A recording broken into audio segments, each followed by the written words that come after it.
എത്ര ചെറിയ വീടാണെങ്കിലും നല്ല മക്കളുള്ള വീടാണ്, നല്ല മക്കളാണ്.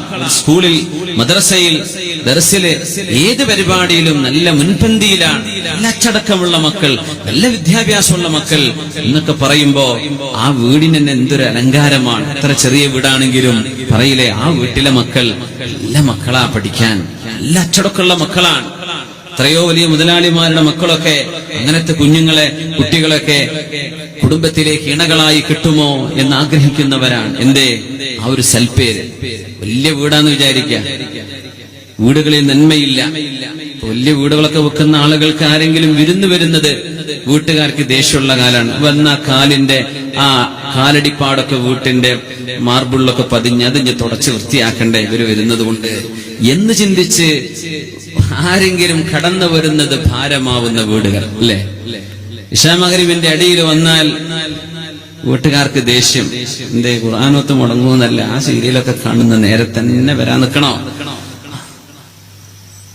ആ വീട്ടിലുള്ള ആളുകൾ ചിരിക്കാറില്ല. ആരെങ്കിലും വന്നാൽ ഒരു ഗൗരവത്തിലൊരു നോട്ടം, ഇങ്ങോട്ടാണോ വരാൻ കണ്ടത്, വേറെ സ്ഥലമൊന്നും കിട്ടിയില്ലേ എന്ന ഒരു രീതിയിൽ.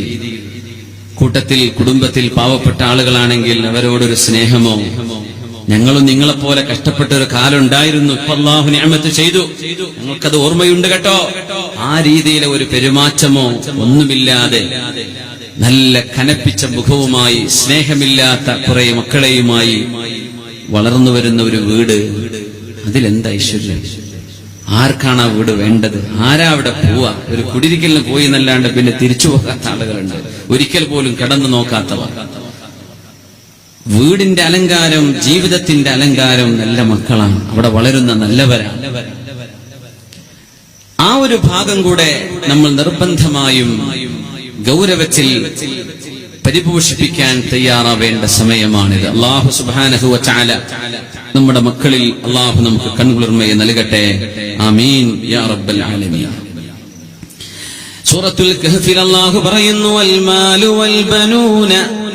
അൽമാലു വൽ ബനൂന സീനത്തുൽ ഹയാത്തിദ് ദുനിയാ വൽബാഖിയാതുസ് സ്വാലിഹാതു ഖൈറുൻ ഇൻദ റബ്ബിക സവാബാ ഖൈറുൻ ഇൻദ റബ്ബിക സവാബൻ വഖൈറുൻ അമലാ. മക്കൾ ജീവിതത്തിന്റെ, ഐഹിക ജീവിതത്തിന്റെ അലങ്കാരം തന്നെ. മക്കൾ സീനത്താണ്, അലങ്കാരമാണ്. മക്കളില്ലാത്തവർ വിഷമിക്കല്ലേ. ആ ഒരു കുഞ്ഞിനെ തരാത്തതിന് പകരം അല്ലാഹു പല വഴിയിലും നിങ്ങൾക്ക് അല്ലാഹു അനുഗ്രഹം തരുന്നുണ്ട്.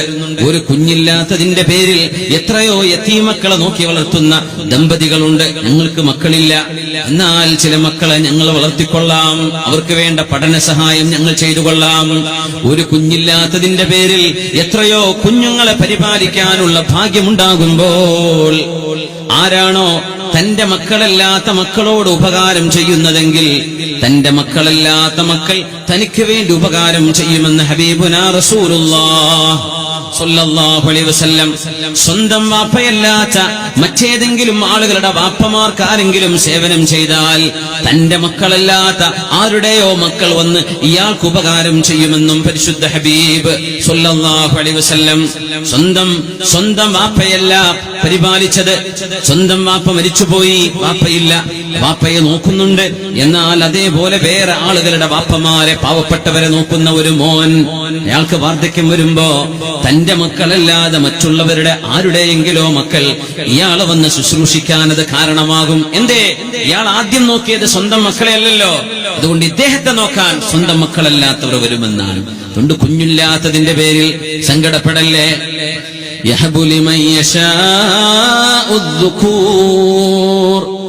അവൻ ഉദ്ദേശിക്കുന്നവർക്ക് ദാനമായി അല്ലാഹു നൽകുന്നതാണ് ആൺമക്കളെ.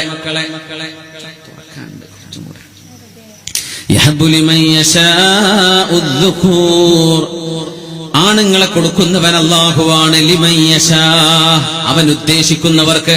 ആണും പെണ്ണും ഒരുമിച്ച് ജീവിക്കുന്നത് കൊണ്ട് മക്കളാകുന്നില്ല, അവരൊരുമിച്ച് ശയിക്കുന്നത് കൊണ്ട് മക്കളുണ്ടാകുന്നില്ല.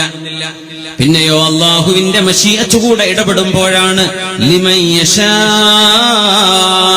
അല്ലാഹു ഉദ്ദേശിക്കുമ്പോഴാണ് അവർക്ക് മക്കൾ ഉണ്ടാകുന്നത്.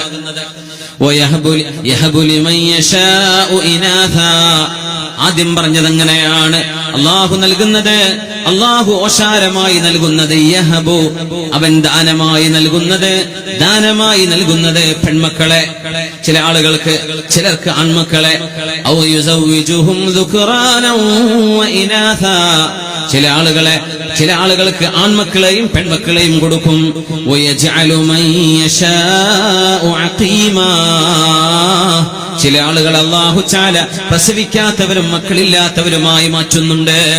ഇതെല്ലാം യഹബു അല്ലാഹുവിന്റെ ദാനമാണ്, മക്കളെ കൊടുക്കുന്നതും കൊടുക്കാതിരിക്കുന്നതും.